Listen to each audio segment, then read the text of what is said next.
So everyone here is here because primarily we're marketing on Facebook, and there will be videos that we do for maybe it's a live stream that we'll download, or maybe it's a video that we will have recorded and perhaps captioned, and then we want to upload it to YouTube as another place to put it. So what we want to do is to make sure, because I tend to see YouTube as it's like a library, it's just somewhere to store video, but then there are better ways of doing that, and that's why you're here. So before we get there, let me just talk about how I know you. So we've known each other online for about 7 years. In fact, it was our 7-year friend anniversary a couple of weeks ago. It was, yeah. It seems a long time, doesn't it? I know, it's immense, isn't it? I can't remember how we met. I can't remember where we met. We share a good friend in Adrian Savage. But I've known Pete for like I say, 7 years. He's another athlete like I am, and really, really knows his stuff. So make use of his brain while we have it here, and let's see if we can milk all that we can from YouTube for any videos that you put up there. So where do we start? Okay, well, I'll start by turning my Office fan off, because you might be able to hear me a bit better then. Yeah. Alexa, Office fan off. So okay. I actually started in video on Facebook, and I used to do Facebook videos almost daily with business tips and well, sometimes somewhat controversial discussions. And I found the engagement on Facebook was really good. The problem with Facebook, well, twofold really. The first thing was I found it quite hard to make money out of it, and I'm very much money motivated when it comes to this sort of thing. And secondly, as you alluded to in the introduction, at the moment, Facebook doesn't really act as a very good repository and library for the canon of work that you produce over time. They're very good and very timely when you share in your timeline, but as yet it just doesn't seem to be quite set up in the same way that YouTube is for providing a reference library that can grow over the years. Yeah. And I think that's the first thing I'd like to say really with YouTube is it's very definitely a long-term project. It's years rather than months or weeks. So in some ways, I think you get quicker, you may get quicker results on Facebook, but over the long term with YouTube, you start to build an asset. Yeah. So Facebook is your now, yes, and YouTube is your long term. Yeah, YouTube is your forever. And just to I'll give you a bit of a background how I got into YouTube and how I started to see the potential. At the time that I was doing all the Facebook videos, a guy that worked for me when I used to own a conference call company got into YouTube, and I taught him all about standard internet marketing stuff, demand, supply, keyword research, all that kind of stuff. And cut a very long story short, he found that there was a market for nursery rhymes online on YouTube, and started to produce nursery rhyme videos. And over the next 5 years, they built the biggest channel on YouTube, which was doing 1% of the whole of YouTube's traffic. And they sold that last year for more money than you could reasonably spend in several lifetimes. I'm talking about an enormous sum of money. And the reason that they were able to do that is because built into the YouTube platform are various mechanisms to make money out of people watching your videos. Now, you probably know much more about this than me, but I noticed that Facebook is pushing video quite hard, and they have their sort of creators club and everything else. But as far as I see, they're not paying for that time. I don't know how you would monetize Facebook videos in the same way that it's quite easy to monetize YouTube videos, because YouTube will share 55% of the revenue that advertisers pay directly to the creators. Now, you need a lot of views and you need a lot of watch time to get that, but it's not difficult to make, I don't know, pick a number, a few £1,000s a month by doing that over time. And you don't need to make different videos for YouTube than you do for Facebook. you just need to upload them in a different format. So if you're going to major on Facebook, then why would you not reuse that content and spin it out into YouTube, which then becomes your collected canon of work, and you're building an asset. So that's our goal here. So that's what we're wanting to do, but none of us know how. Okay, well, let's talk about a few differences then between a Facebook video, or an effective Facebook video, and an effective YouTube video. Because there are quite a lot of similarities. It's just that with YouTube, there's a few extra things that you need to do to make it sort of YouTube friendly and YouTube optimized. The first one, and this is probably not obvious, is the fact that on Facebook you upload and people watch it and then the video ends. But on YouTube, people watch it, and then at the end of the video, you can have what's called an end screen, which then prompts them to watch other videos that you've produced.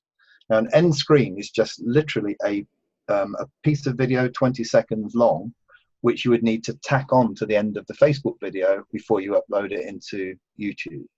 So, this is a one-time piece of work that you need to create that end screen, and then every time you edit your Facebook video, you just need to produce another version for YouTube, which the main difference is that it's got that end screen part of it. Most people aren't making use of that yet, and therefore they're losing a lot of extra views, because the end screen is what you use to persuade people to sign up to your YouTube channel, which in YouTube language means subscribe, and also it allows time for YouTube's algorithm to suggest the next video of yours that they may want to watch.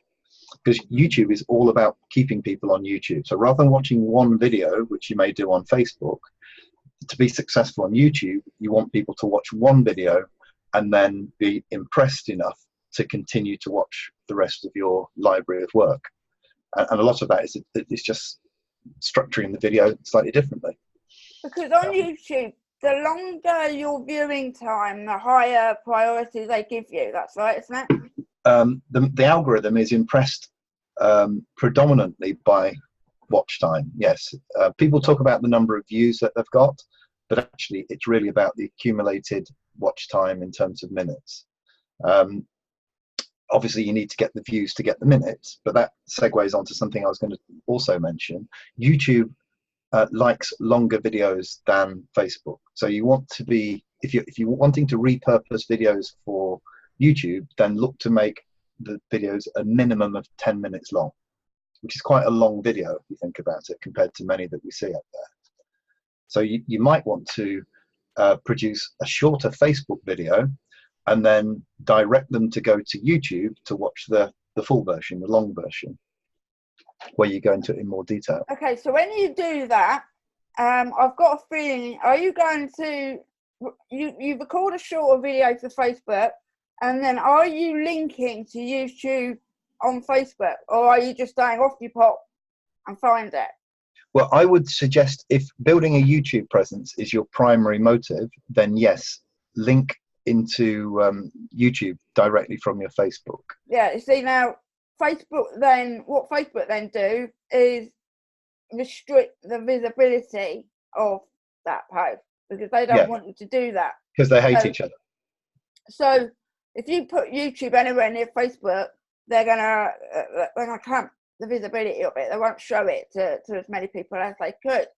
So I think really for us, in context of getting more eyeballs on our video content full stop, I think what our primary focus is when we create videos for Facebook, that we create them for that we put them into YouTube as well, but we're not trying to send people from Facebook to YouTube. In YouTube, we're courting the YouTube audience. Yeah, so you might want to mention in your Facebook video, I know, search YouTube for because YouTube and Facebook absolutely hate each other, because they're rivals for your advertising dollars, aren't they? So embedding a YouTube video in Facebook is not going to get you as many Facebook video views, because, as you quite rightly say, they'll restrict it. But you can seed the idea that if people like what they've seen, go to my YouTube channel. You can say that in a video, and they're never going to penalise you for that. Which is Don't say it. They might do one day. I'll let Facebook hear it. Yeah, but it's an arms race, really, isn't it, between Facebook and YouTube? And at the moment, at least, YouTube is winning by a long way. You see, what's interesting is that Facebook want they want to be the highest watch hours. They want our video viewers to spend more time watching videos on Facebook than on YouTube. But like you just said about YouTube, make it easy with the end card for us to keep people that Facebook don't.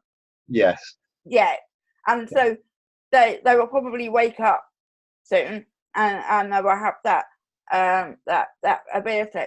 So, say for example, we've done a live stream on Facebook, and we've downloaded it from Facebook, and now we want to put it on YouTube. Mm-hmm. Well, there's two ways you could do that. The first one is to simply edit it and put in the end screen at the back end of the live stream recording.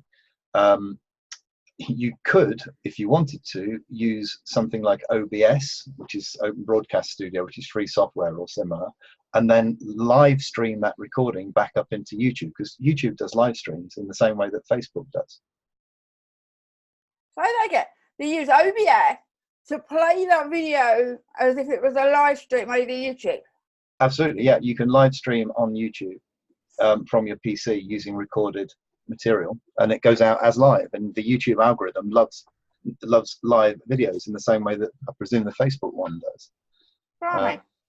So can I link to the software? Yeah. Do you want me to put it in the chat? Let me see if I can do it now. I do that every Sunday. I play one of my channels is Nursery Rhymes, and I play a collection of nursery rhymes live on YouTube, which is basically a file on my PC, which I then use OBS to stream up into YouTube as live. My mind is blown.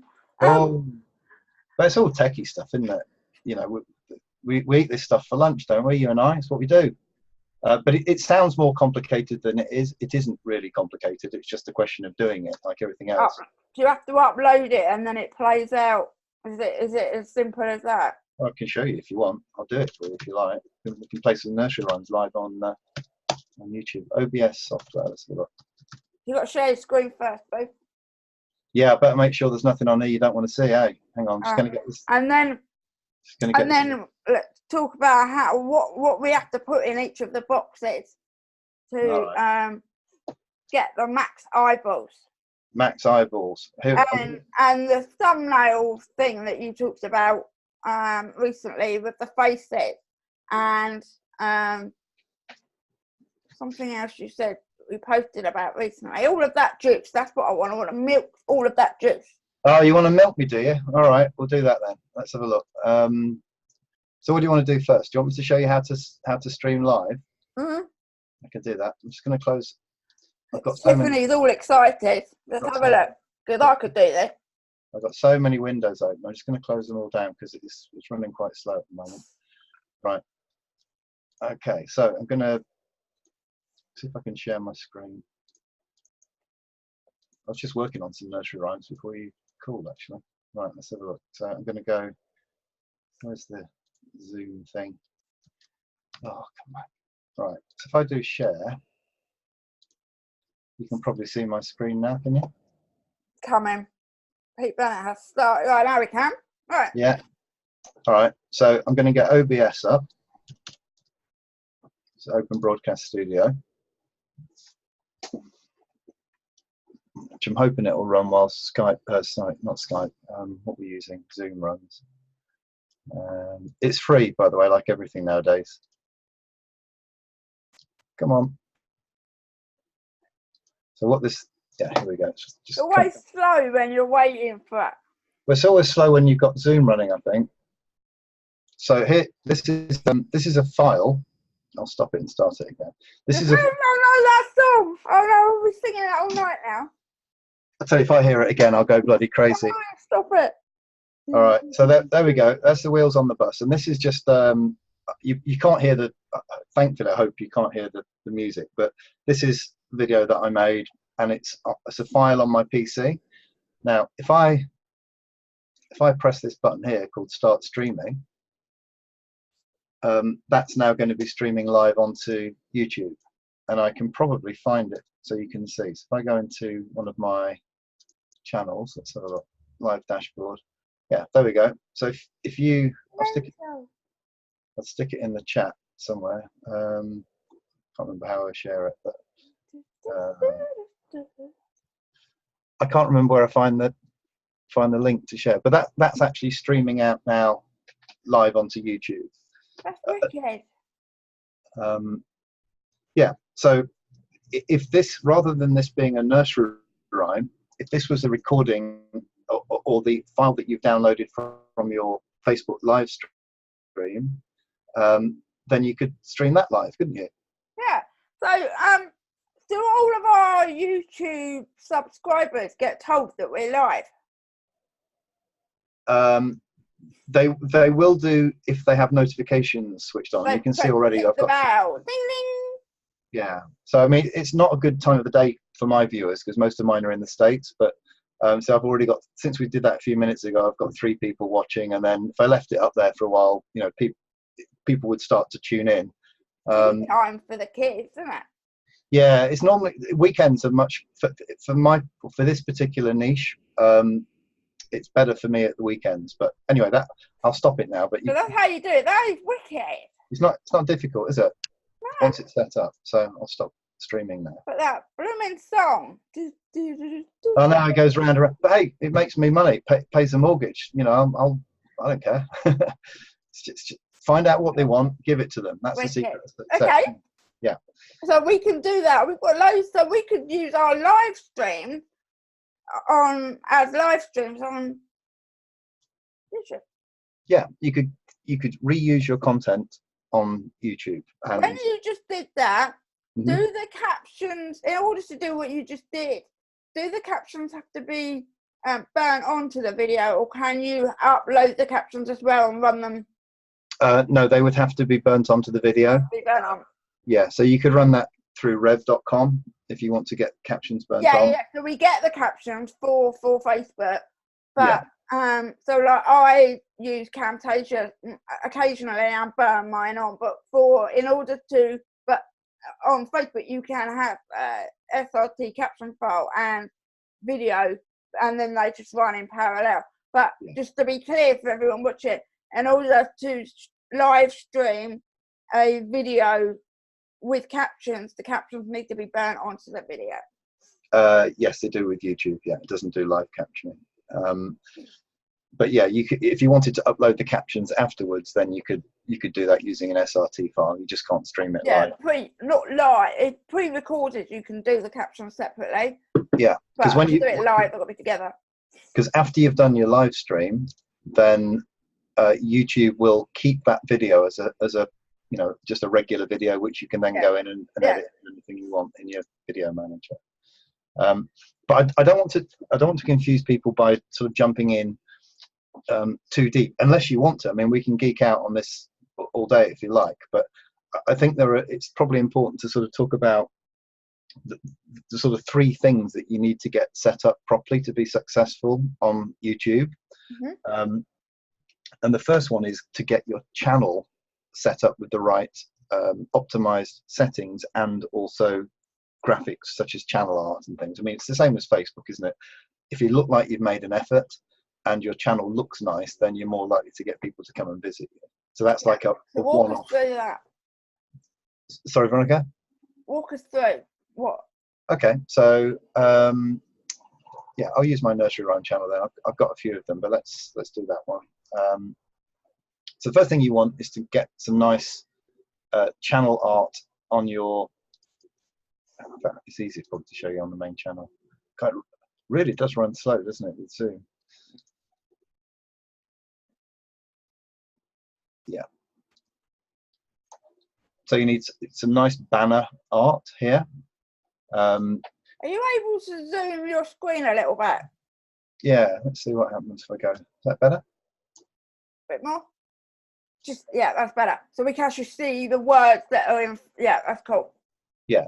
So depending on what sort of niche you're in, then you might want to change this a little bit. I've just had this one which is very kid friendly, Probably if I was doing it again, I would add in a release schedule, because one thing that's really important on YouTube is that you have a release schedule and you stick to it. So maybe you're going to do one a week, or maybe a couple of months or whatever. But once you know what your schedule is, it's good to actually put it on your channel art. So it's a little bit like a TV channel. So you can say like new episodes or new videos uploaded every Thursday at 10 a.m. Eastern time or whatever. Put it on your banner. Obviously link your website, link your Facebook, all that sort of stuff as well. That's quite easy to do. It's just a question of ticking boxes. You then want to make sure that all your settings behind the scenes are configured correctly. And there's a couple of important ones here which I'll show you to make a note of. Okay. Let's have a look. In the I normally use the classic studio rather than the new one because it's better. If we go and have a look in, can you see the screen still, by the way? Yeah. Yeah. So in your settings, in the channel, then you want to make sure in your upload defaults, yeah, that you have the default upload setting set to private, because what we want to be able to do is upload the video and get it all optimized and configured before we make it go public. Oh, interesting. Okay. Yeah. Also, what I would suggest is, if you possibly can, have some videos in the bank. So maybe you've got half a dozen videos which are uploaded, but they're all uploaded as private. And when you want to release them, you change it from private to public, and you add them to playlists. Yeah. The reason for that is the algorithm can't see the video when it's private, and you don't want it to be able to see it until it goes public, because it's very important when your video goes live that you start to get a lot of traffic to it straight away. So a concept which is a little bit like, the TV cop programs you see, where they always talk about the first 48 hours as being really significant to an investigation. Yeah. Well, YouTube will look at your video over the first, not necessarily 48 hours, but 2 or 3 days at least, and see whether or not the video is being successful. And if it is early on, then it's much more likely to appear in the suggested videos, because YouTube says, oh, people are obviously, this is new content and people are liking it, therefore I'll extend the reach a little bit. So you want to. It makes sense then. If you're going to email your list about a new video that you've done, it makes sense to send them to YouTube on the day that you upload it, rather than sending them to Facebook. Yeah, and what a lot of people do is they release their video a few hours before they send out their email, and they link to the video in the email. And I'll show you a trick as well, where most people incorrectly link to videos. They link directly to the individual video, whereas if you link to the playlist index for that video, then not only do they see the video that you've just released, they'll also see other videos in that playlist, and they're much more likely then to go and explore other content that you've produced. Okay. Playlists are very important on YouTube, and not a lot of people use them properly. But YouTube classes a playlist as an asset in the same way that it classes every video that you upload as an asset. So even if you don't create any more videos, if you go in and create properly optimized playlists, you may well find that you attract traffic to the playlist rather than just the videos that are already there. Nice. The first thing that I tell people is, if you've got no playlists but plenty of videos, go and group those videos into playlists. That in itself can give you a significant boost in your traffic. Love it. So another couple of things on the default. Make sure that we want to allow comments, because the more comments that you get, particularly early on, then the more chance you've got of the video being suggested. And even bad comments and thumbs down are fine, because it just means interaction. You don't have to have positive stuff. Anything is good. And what I suggest people do is, when you upload a video, go in and seed the comments. So upload the video and then yourself post underneath, thank you for watching. If you have any questions or any comments, then stick it below and I'll answer within 48 hours. So you basically kick off the commentary on your own video. Mm-hmm. And like your own video as well. YouTube will still take that and there was a win. You also then need to decide, are you going to make money on the videos through advertising, or do you have a different business model for making money from those videos? I don't know what most of your people would be, or how they would make money. I know me personally, at this stage, I probably wouldn't put ads on my videos. I wouldn't have ads running through my videos, because if I'm going to be asking for money, I want it to be sales of my stuff rather than the few p of AdSense money. Would you agree with that or not? Yeah. To start with, I mean, and actually, when you first start a channel, I forget what the criteria is, and they change it all the time. You need a given number of subscribers and a given number of watch hours before they'll let you monetize.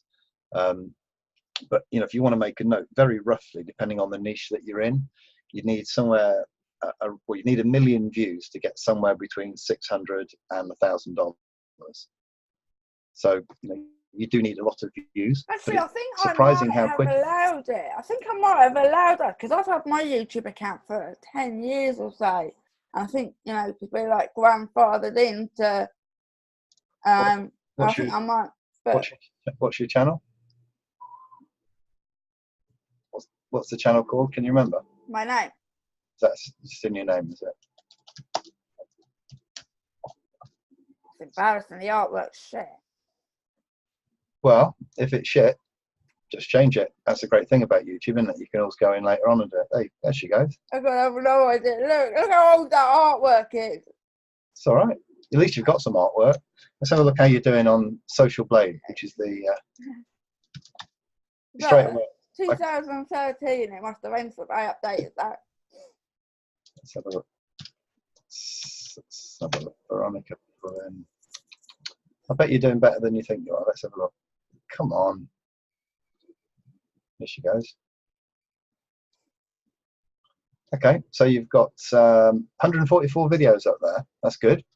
Yeah, so uploads, are they only public or everything? Because I have got a ton of unlisted stuff on that. Yeah, that's just public ones. But you can see you're getting on average about eight views a day. So yeah, you can get more certainly, but at least you're not starting completely from scratch, because your channel's been around 2011, hasn't it? So yeah, there's it's been a while. Yeah, some heritage in that. But yeah, to go back to the sort of the more global thing, get your channel sorted out, get it optimized, decide how you're going to make money.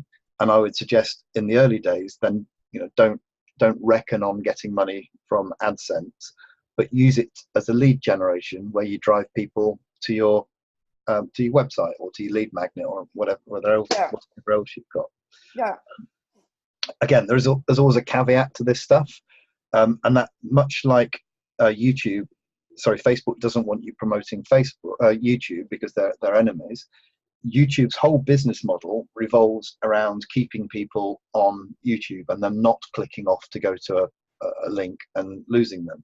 So what you might want to do initially is two things.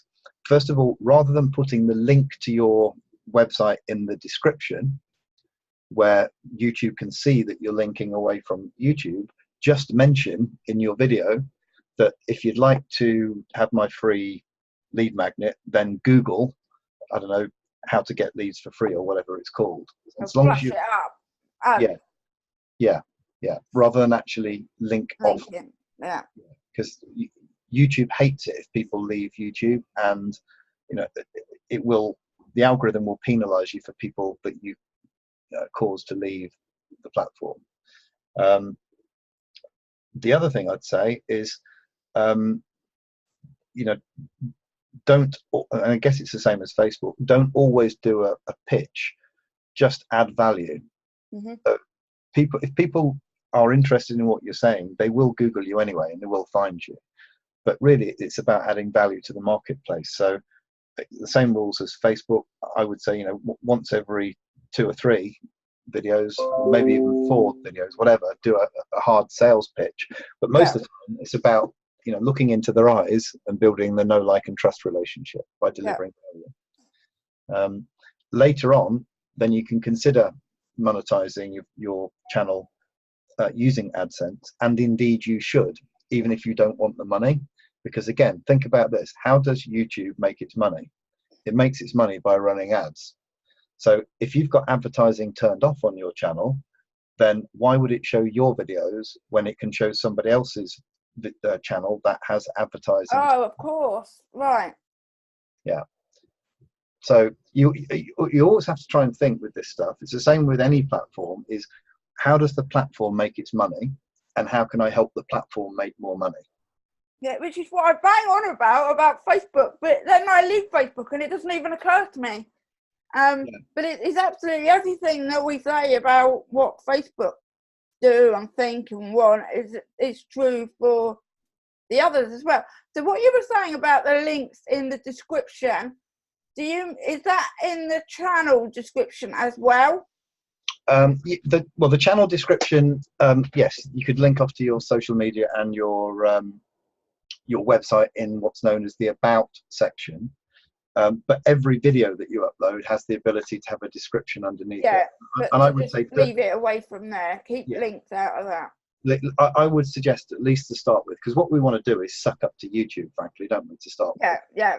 And getting its good books, and then later on, when we become a bit more powerful, we can we can do things our way a bit more.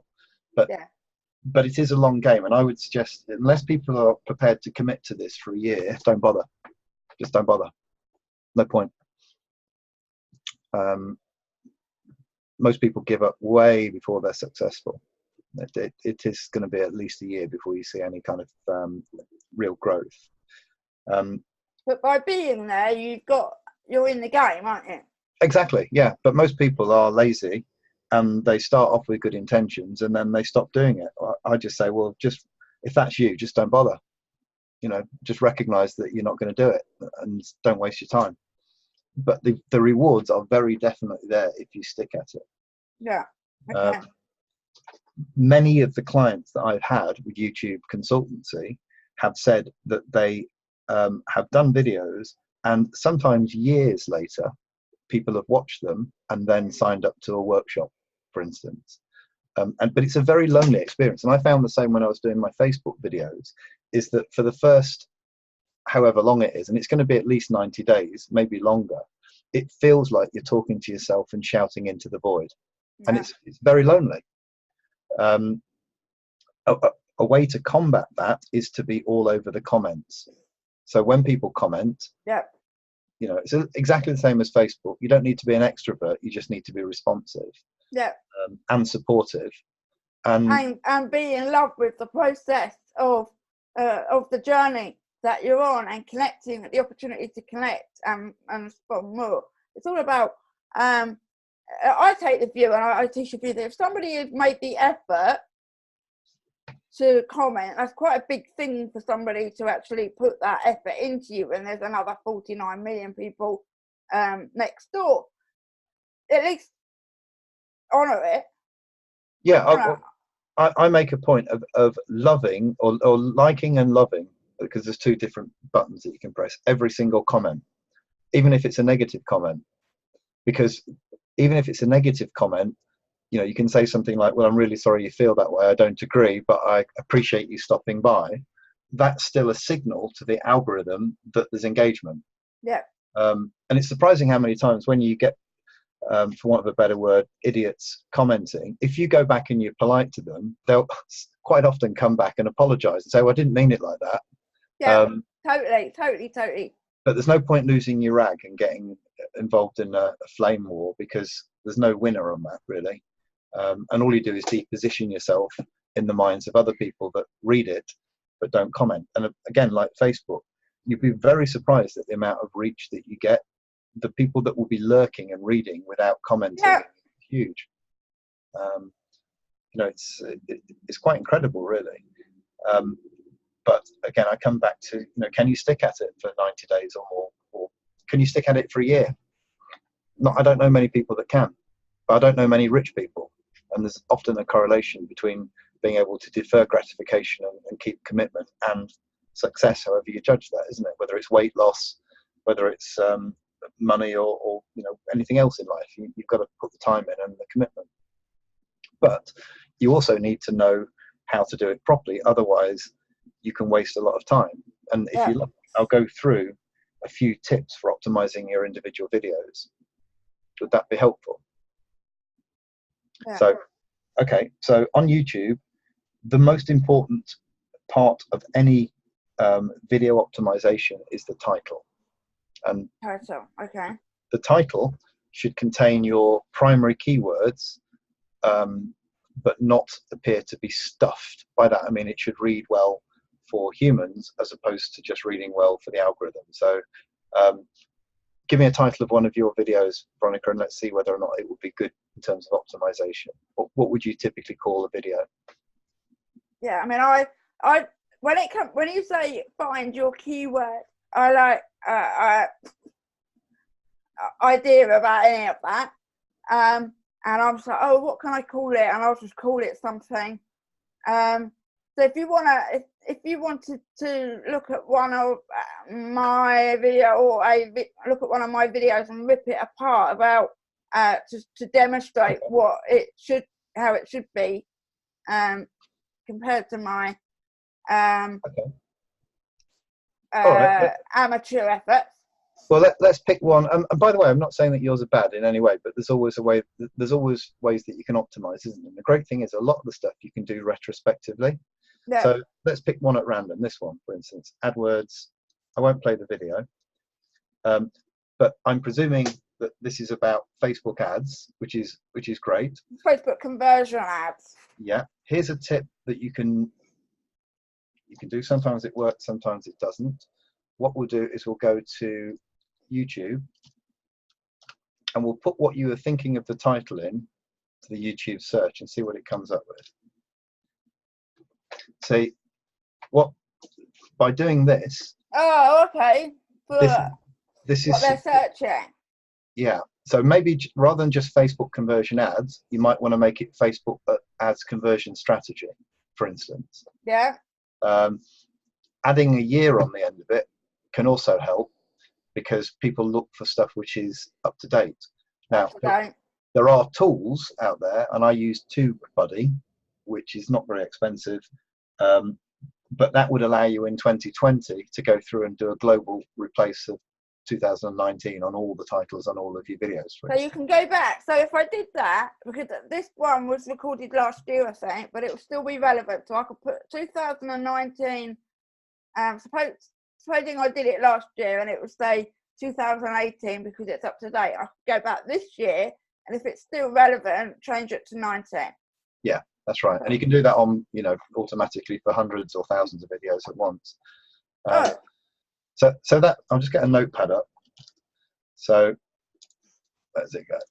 So we might want to say Facebook conversion ads 2000 or Facebook conversion ad strategy 2019. Where's my notepad gone? Okay, I'm gonna put it in there. Yeah, it's gone on the other screen, that's why I couldn't see it. So ads strategy 2019. And then you might want to put something like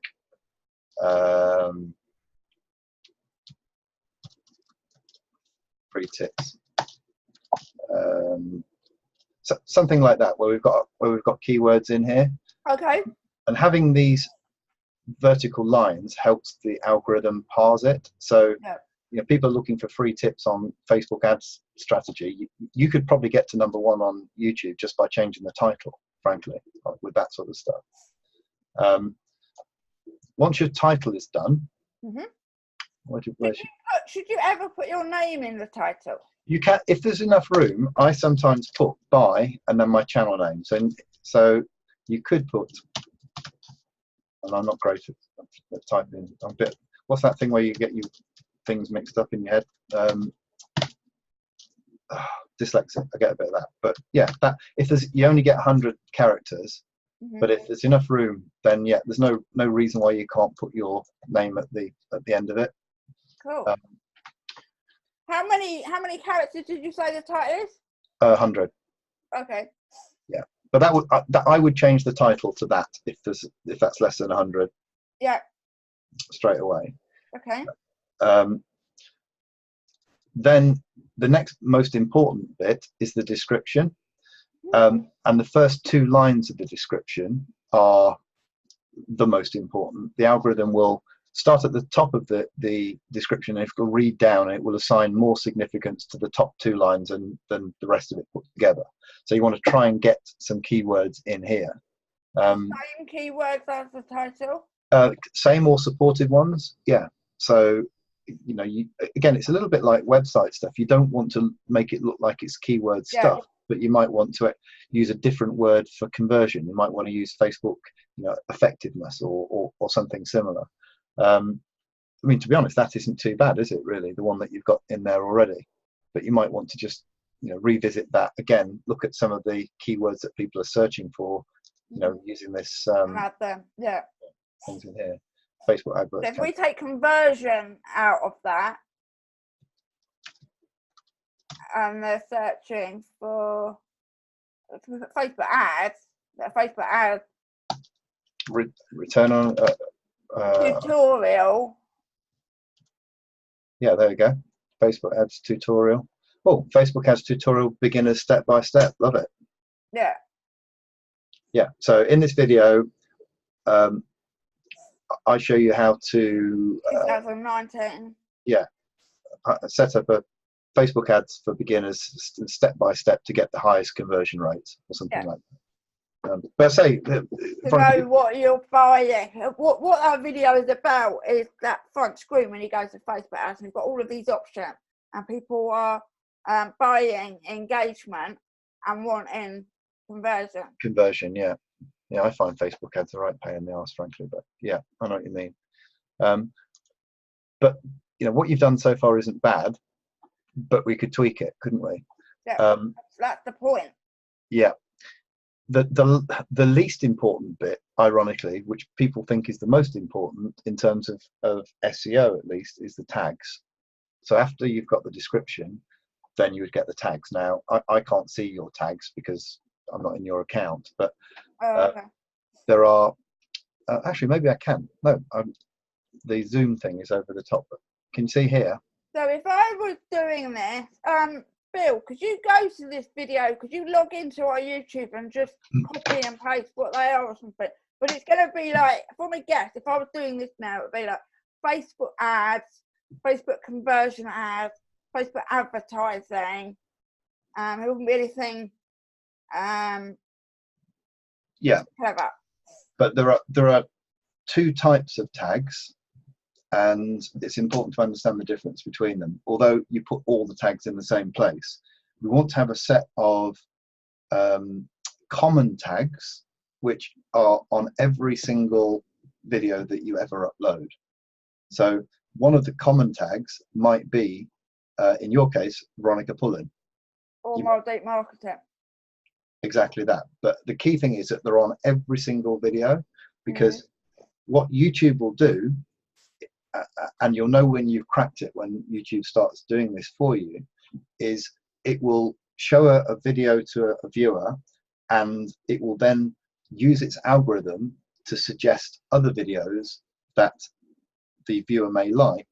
And one of the things that it does in order to ascertain whether or not someone's likely to watch another video is it looks for other videos with the same subset of tags. So if you think about it, if all your videos have a small subset of tags which are identical, then the algorithm will be able to easily identify other similar videos by saying, well, that video's got that half a dozen tags on it. There are lots of other videos here which also have that half a dozen tags, which are the same. Therefore, it's a fair bet that they're going to be of interest to the video, to the viewer. So a set of common tags on all your video will really help.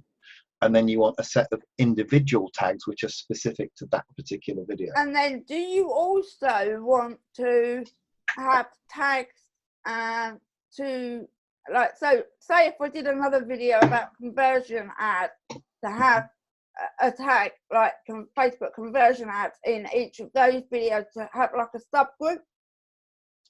Yes, you could do that. So long as... Would you then also put that into a playlist? Facebook conversion ad playlist. Yes, I'll cover playlists in a minute.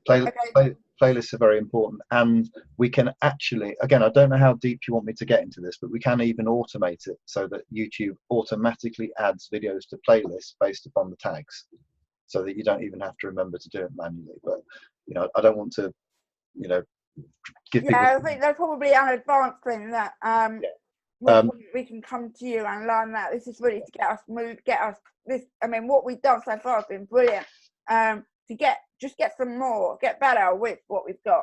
Yeah, and bear in mind, most people don't do this at all. So even if you don't do, all of what we're talking about, but you do some of it, you're probably still doing more than most. So, so it's, the thing with YouTube is to make sure all of the little things line up, so that we're giving ourselves the best possible chance of being successful. Yeah. So just to recap then, at the very least, every video should have a small subset of tags which are the same across all of the videos that you upload, plus it should have some extra ones which are specific to that particular video. That means that if people are searching for the particular content in that video, the tags are likely to support that search. Mm-hmm.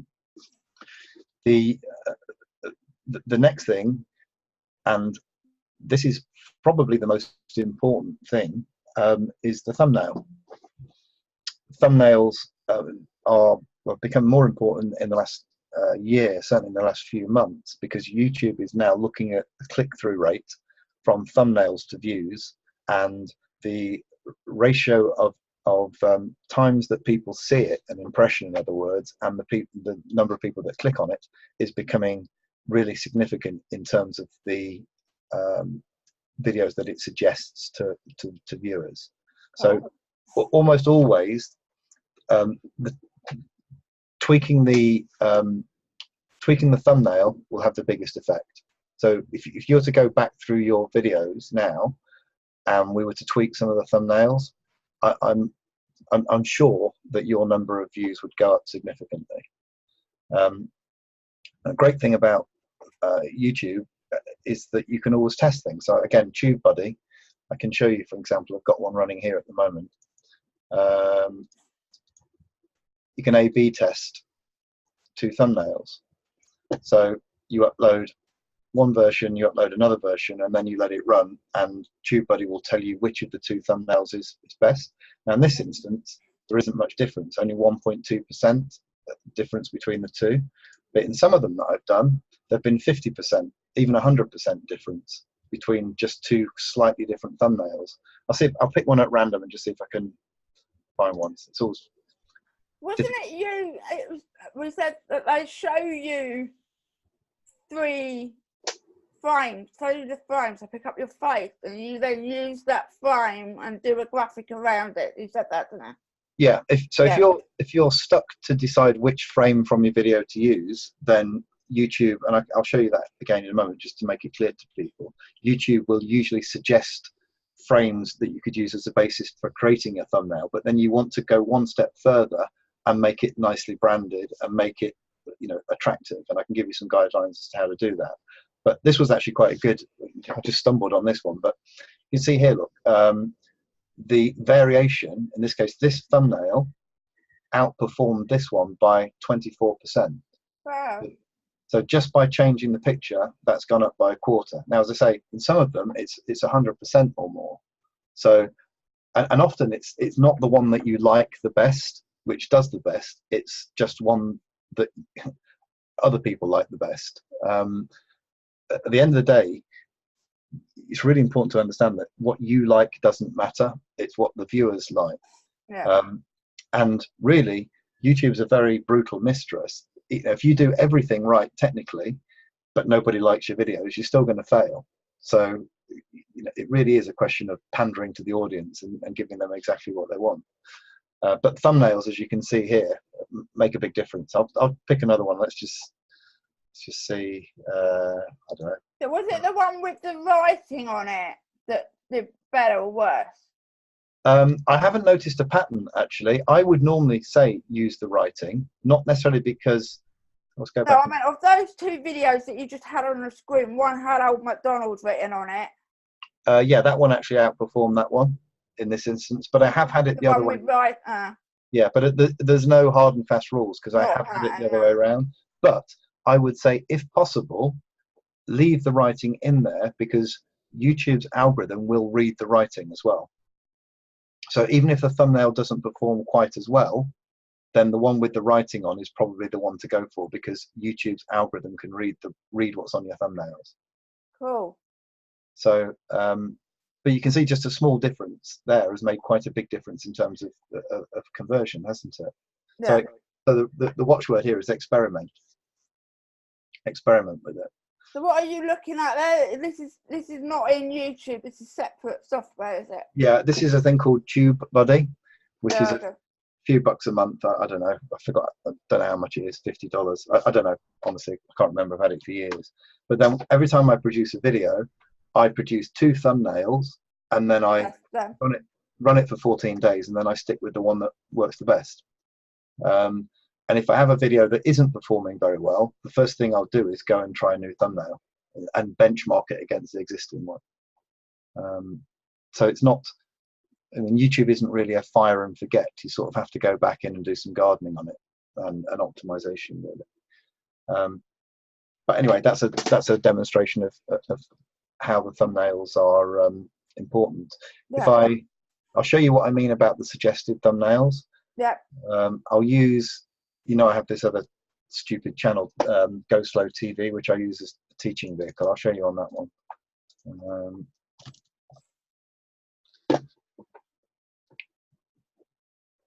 This is tube journeys and bus journeys, the most, by design, the most boring videos on YouTube, but they still get thousands of hits a day.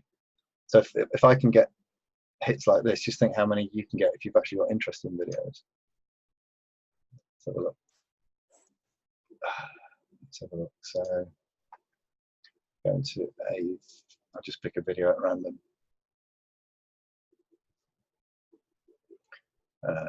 Okay, tube train compilations. There's 5 hours of tube rides. How boring is that? But you can see here, YouTube has gone through the footage and it's suggested 3 frames which you might want to use as the basis for creating a thumbnail. We'll try another one as well. Don't need to obsess over this. It's just, if you're not sure, then let YouTube do the work. It's another one. Train rides. Surbiton to Waterloo. So what does it think is a nice thumbnail for that? Okay, so let's pick 3. One for train geeks, I think. So what would you do there? Are you screenshotting that and putting it into the Canva or whatever I'm doing around it, or what? How are you getting that image? How am I getting the image? I normally, I go into the original footage and I find that area, and then I take it out of. I use Premiere Pro. I don't know what people generally use, and then I use Photoshop to make the. So clever shit then. Yeah. So if we're not as clever as you. Sorry, Veronica, I couldn't hear that. How would we just slip the image and pop it in Canva, or? Yeah, you can do. I know I use Canva with some clients, but I don't like it because it's fiddly. I prefer Photoshop. Yeah, but we're not all Photoshop wizards like you, particularly me. It doesn't matter. Use a burnt stick if you want. I've got Photoshop. I pay for it every month, but I don't know. I can open it, but that's about it. Bloody use it, woman. It's good. But if you don't want to use it, use Canva. I say use a burnt stick if you want. It doesn't matter so long as you've got the thumbnail. And Canva's okay. I just find it really fiddly, and I don't know. I'm an old git. I just like Photoshop, but it doesn't matter really. The point is, find the frame, upload it into Canva. But the key thing is, make a nice thumbnail design with some key elements, and I'll show you. I'll use this example, whether it's in Photoshop or Canva or anything else, it doesn't matter. But here's a few things to think of. First thing is, brand each one. So stick your logo or whatever it is up there, top left. Don't stick it down here, because the controls that YouTube puts over the video will obscure it. So top right's good. There's no prizes for subtlety, so make sure that you use nice, loud colours. Stay away from red, and stay away from black if you can. The reason for that is that the YouTube's brand colors are black and red. Therefore, if you've got a lot of YouTube real estate on the screen, your videos won't stand out as much if it's red and Same black. with blue on Facebook. Stay away Exactly. from blue on Facebook. Yeah. So I generally use this horrible green and blue, and then I just stick some words on it as well, mainly so that the algorithm can read it rather than necessarily people can read it. But bear in mind, people are going to be looking at stuff on mobiles predominantly, so you want to have things nice and bright and nice and big. Yeah. I always amp up the contrast and amp up the vibrance. And if you can get some faces in there, or you can get let's just say attractive people in there, you can get something that's a bit unusual, where there's a bit of movement in there or a bit of intrigue. Like, somebody about to knock over a glass of water will always outpull somebody just sitting there looking at a camera, because people want to find out what's happening. So it's something where it looks like you want to know what's going to happen next if you possibly can. It's difficult with a train ride, isn't it? But on train ride, Okay. yeah, I'm sure that your videos, they better be more interesting than my videos, because I'm deliberately trying to make mine as boring as possible. These are funny though. Is there any limit on text for these thumbnails? No, just don't overdo it, because remember, people will be trying to read it on a mobile. So what I normally do is zoom out and say, well, if I saw that, can I tell what it is? And See if it stands out. Yeah. I walk away from it. I go walk behind me and see if I can see it. Yeah. But no prizes for subtlety, I think, is and amp up the brightness, amp up the contrast and the vibrancy if you can. I don't know whether you can do that on Canva, but I don't know. It's a graphics package, isn't it? I must learn Photoshop. I pay for it every month. There's one called GIMP as well, which is a free version of Photoshop. But be careful when you Google that, because you're going to find a lot of just as technical. Just as technical, that is. Not easy. It's not Photoshop made easy, is it? If it was easy, everybody'd be doing it. It doesn't have to be easy. It just has to be done. You can get some fella on Fiverr to do it for a $5 or something. For $5, yeah, that's really clever. Not always now. They're getting very expensive over there. Are they? Yeah. Sometimes I know they've got their Fiverr Pro and their Fiverr the next one up. You can go into the hundreds of dollars. So well, if you get your kids or something to do it, I don't know. Yeah, I've got a training on it. I actually bought a training on it. I just can't be bothered. Yeah. Not my flow, But you're manifest it. I don't care how you do it, and YouTube won't take excuses. Just get it done. Find a way to do it. It's worth it, because it'll have a big difference. Well, I showed you the difference in views that you're going to get, didn't I? By having a good thumbnail. Yeah.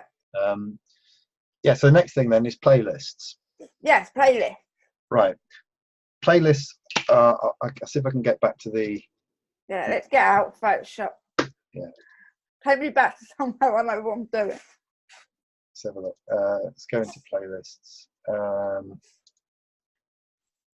Yeah, playlists, video manager playlists. So there are two types of playlists. One is called a series playlist, and one is called a regular playlist.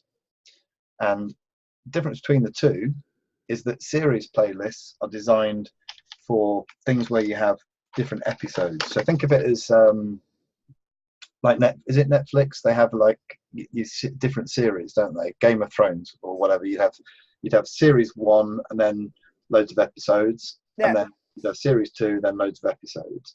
Well, a series playlist would be where you'd put all the episodes in a series that you produced about, I don't know, in your case, Facebook advertising. And the reason that they're called series playlist is that the videos in there should sort of naturally be designed to play one after the other, because YouTube, if you put it in a series playlist and people watch that playlist, will basically start at the top and it'll show every single video in your series playlist to the viewer, which is great, because it means that you've got more watch time, haven't you? Yeah, they'll stay around. Yeah. So my sort of rule of thumb is make sure that every video that you produce is a member of at least one series playlist. And I say at least one, but that's actually redundant because a video can only be a member of one series playlist anyway. So make sure that every video that you produce is a member of a series playlist. Okay. Oh, playlist would you? Shut up, Siri. And I'll show you how I keep track of that. I'll use my nursery rhyme. Sorry, I use Go Slow TV for this one. So just keep a spreadsheet where these are all my videos. I just keep them in a Google sheet or something. So have the title. So this is microwaving a frozen curry, and then its series playlist will be domestic appliances, slow TV by Go Slow TV. So all of the things about domestic appliances will go into this series playlist. Similarly, here's one which is a bus ride, bus number 47, Bermondsey to Liverpool Street. It has a series playlist called London Bus Rides, Slow TV by Go Slow. Yeah. Now I'll show you the actual playlist in a minute, but we can optimize the playlist so that people looking for London bus rides, for instance, will find that playlist. And again, most people either don't set up playlists or they don't optimize them, and it's the optimization bit that's important. The other sort of playlist is a regular playlist. And the main difference between a regular playlist and a series playlist is that the videos are in no particular order, and a video can be a member of any number of regular playlists.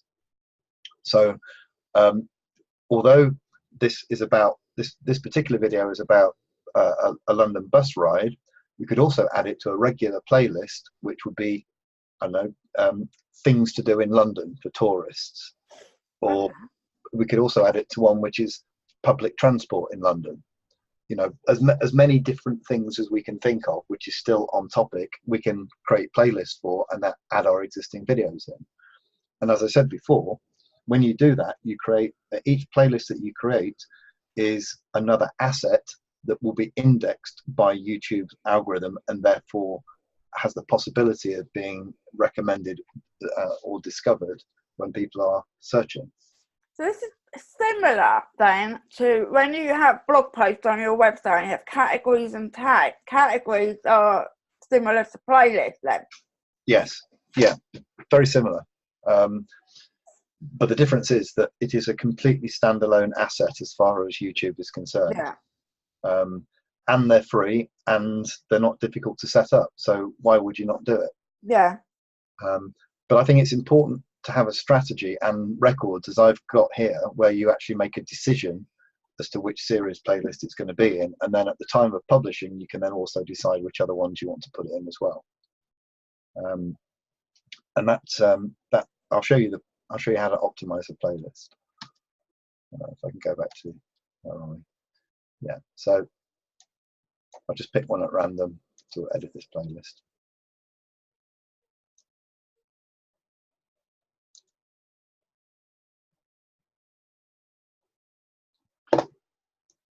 Yeah, so I've called it, again, the title here, Nursery Rhyme Trending Videos by Huggy Bobo. So that's a manual playlist that you set up? Yeah, that's what I added in. So I actually went in and made this, and then I add videos to it. I'll find another one as well, just to show you the same thing. So let's go, come back. Okay, so this is Nursery Rhyme Friends. This is a playlist that contains all of the videos, all of my nursery rhyme videos that contain this particular character who's called Bingo the dog. Every time I release a video that has Bingo the dog in it, I also add it into this playlist.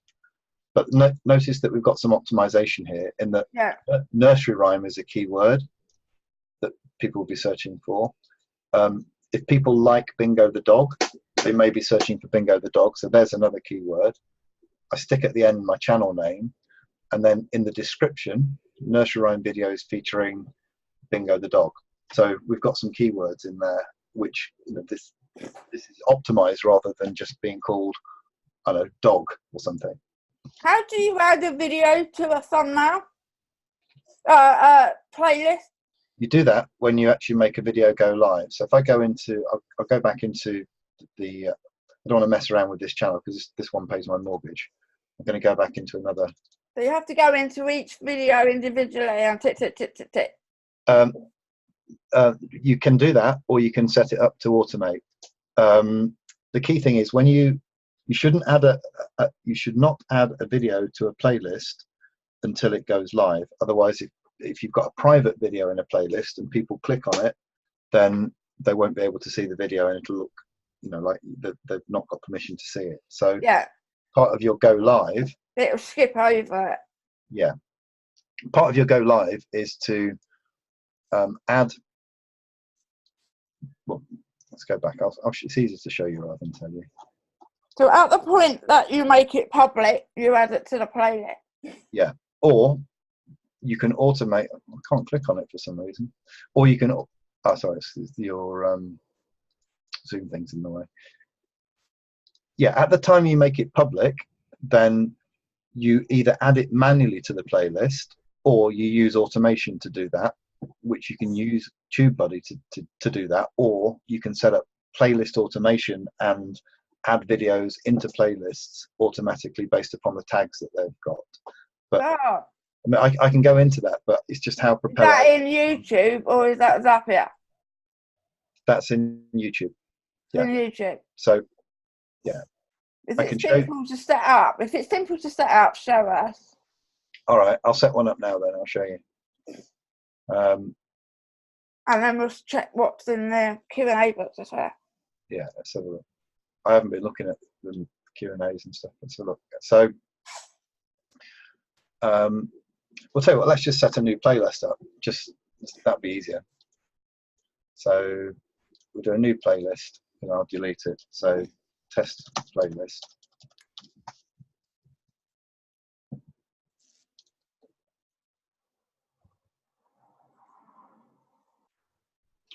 So obviously I would optimize the title and I put a description in there. But in the playlist settings, we can set it as if I set that as an official playlist, then it will be a series playlist as opposed to a regular playlist. But let's just leave it as regular. I can do auto add, and I can add a rule that's based either in what's in the tag or what's in the tag.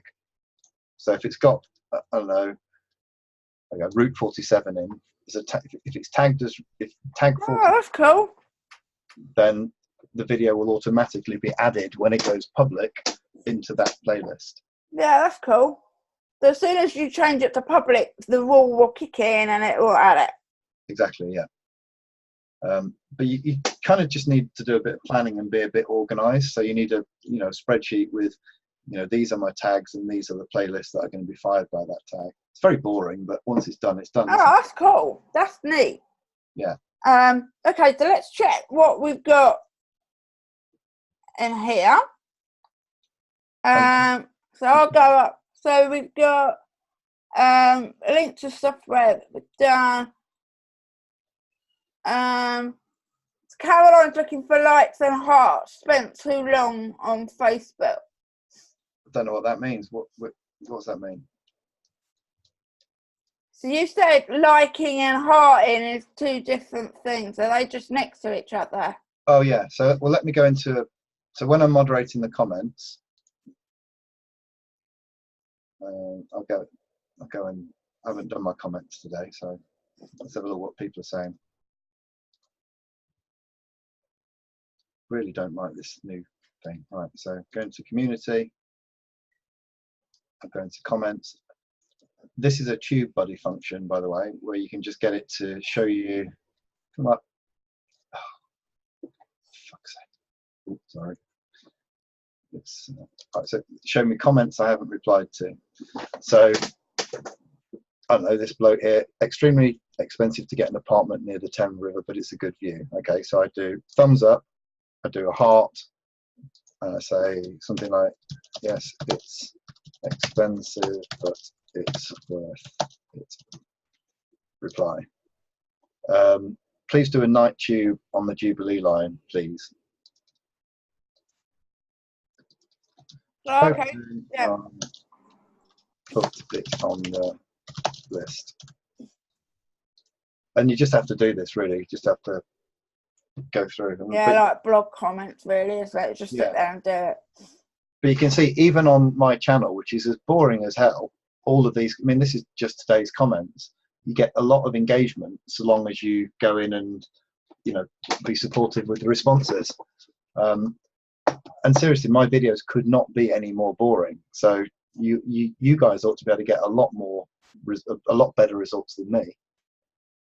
It would be nice if Facebook did that and had show me all the comments on those posts that I haven't seen yet, particularly when you do one of our seeding or intrigue posts and you've got 300 people wanting your lead magnet, and to be able to have them all at the top where you haven't replied would be great. Yeah. Well, this is a function of the TubeBuddy plugin, so that's one of the reasons I use it, because you know there's all sorts of things, you know, comments that have replies which I need to be followed up on. I find it really difficult to manage the comments in just raw. Yeah, it is. What is your channel? It's Go Slow TV, isn't it? And what's the children's one? The one I use for teaching is Go Slow TV, and the other one is Huggy Bobo. I'll put them in. You want to type them in the chat box? Yeah. Because we download this, so we'll have the link there. Yeah. You do that while I read the next one. Okay, so it's, does it have to be a live stream, or can you just do a video and then make it appear live? It can be any video, but it's got to be pre-recorded and then stream it live. Yeah, that's right. See, I'll answer while you type. 100 days of repetition, at least for anything, if you want to create a new habit.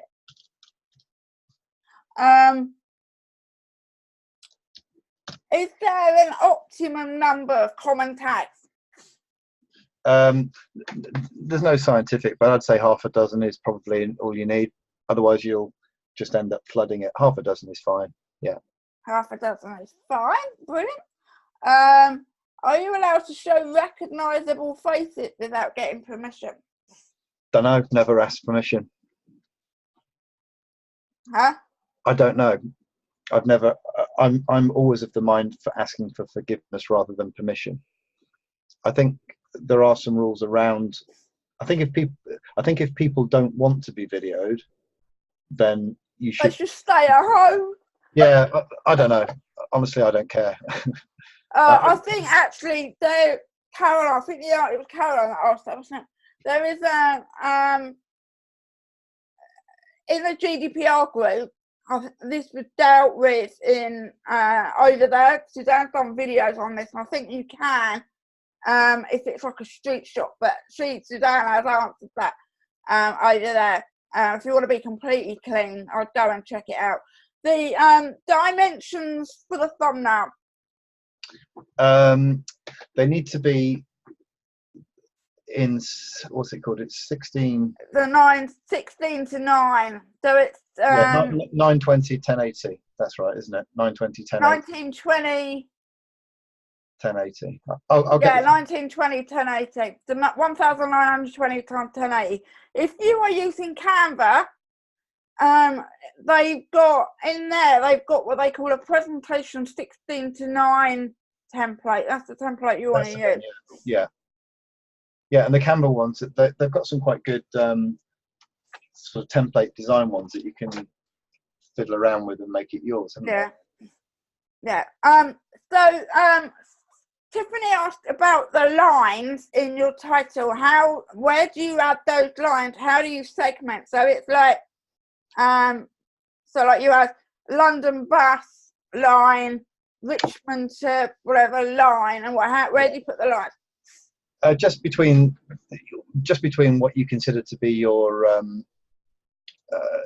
major keywords. So it's clear here, isn't it, that free tips is a keyword, and that's a set of keywords. So just sticking a line in there to break it up and help the algorithm parse it, but also help people spot what they're looking for. So on my video, it was Facebook, and then this is yours. Facebook Conversion Ad Strategy 2019. That's right. The main, and then the next, and then buy. Yeah. I had that covered up because I had the chat over the top of it. Yeah. It's very helpful.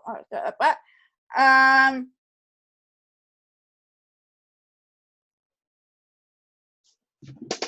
right. Another comment was me agreeing with Pete about doing something long enough to day for 100 days. Yeah, I know. And then I went, 100 days, that sounds like a lot. So the line's actually showing the title. Yeah. On PC, it's shift and the key next to Z. Yeah. On the PC keyboard, next to Z. On my MacBook, it's not there. On my MacBook, it's next to the enter button. Is that a typical Mac keyboard? I don't know. I've never even been near a Mac. I use computer instead. Oh no, I forgot. Oh, because I don't want to go there. Rewind. Take that back. You can use, if you want, you can use a colon. It doesn't matter. On my MacBook, that straight line is shift and the key next to the enter button on the right, and on my PC, it's shift and the key to the left of the Z button. Yeah, but you could use a colon. It's just something that delimits it. It looks sexy. I like that line. Looks nice. Oh, +124 on a PC. Wow, bloody hell. Didn't know that. I just hit the one next to the Z. That seems to work. So that line, Tiffany. +124 for the line on a PC, or shift and the key next to the Z button on the PC, or shift and the key next to the enter button on the side on a MacBook. I've just never seen that. So I use it. I use it in my blog titles because I just think it looks sexy. I like to see that line because it's not a slash. It's not a boring old lopsided slash. Yeah. If you have two parts to your business aligned in house but different, is it a better idea to have two separate channels or to use playlists to differentiate? Great question. In an ideal world, you would have one channel per niche that you're addressing, because the tighter the niche, the easier it is to get recognition in that niche. Pragmatically, if they're very closely related, then separate them out into playlists. But it is a good point, because lots of people fail by trying to be too general. Think of it as like a TV channel or a TV show. If you tend to tune in to a particular TV show because you know what kind of content you're going to be getting, don't you?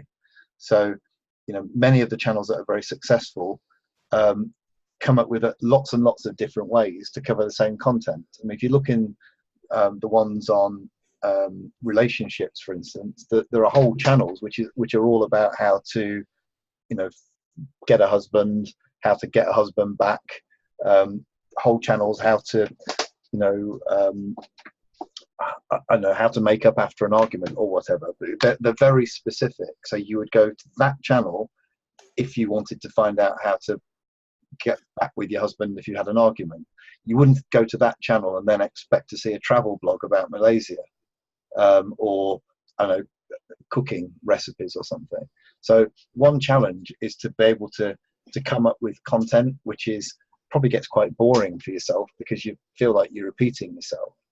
But one statistic which is always really interesting is that even on some of the bigger channels, only about 15% or 15 to 20% at a maximum of your views are going to come from your subscribers.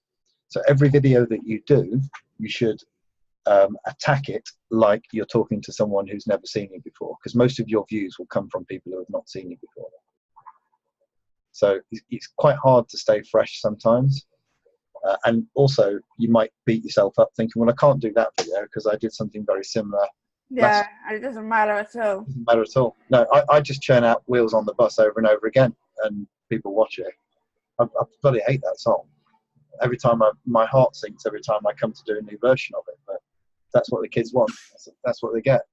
So to answer, if I was answering the question, when I read that question, I thought of like Grant Cardone. If you go to Grant Cardone, he's got a channel for Grant Cardone, but then he's got like the Grant and Elena show, and he's got property investing, and he's got business growth, and he's got speaking. He's got all these different variants of his business, and they've each got their own playlist. Yeah, that's not a bad way to go about it, but the common denominator here is the fellow's name. I can't hear what's his name? Grant somebody. Is he like a personality where you would go to watch Grant and you'd watch Grant mowing the lawn, or anything that Grant does you'd be interested in because it's Grant? Yeah, but that's what we're all selling our expertise. So fundamentally, it is us that they're watching. Yeah, but you're known as the Facebook lady. You wouldn't want to be on there doing recipes on Facebook or on the same channel. That's what I'm saying.